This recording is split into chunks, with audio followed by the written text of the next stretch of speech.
Hello friends, welcome to the Radeon channel. So friends, today I will talk about XFX Radeon RX 7900 GRE graphics card. So friends, the card styling appears identical to the RX 7800 XT Speedster QICK 319 Core Edition, and the cards very likely share the most of its board design with.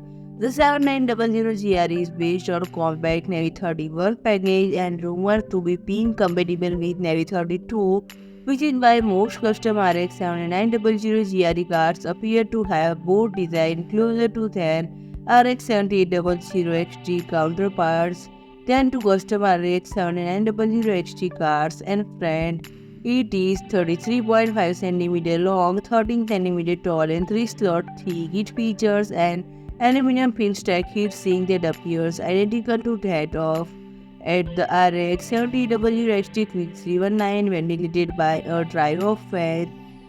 XFX has given the RX 7900 GRE factory overclock speeds of 2052 MHz game clocks compared to 1880 MHz reference game clock, while leaving the memory untouched at 18 Gbps, and the card draws power from a pair of 8-pin PCIe power connectors. Display output include 3 DisplayPort 2.1 and 1 HDMI 2.1. So friend, if you like my video, please do like, share and comment, and don't forget to subscribe my channel and press the bell icon.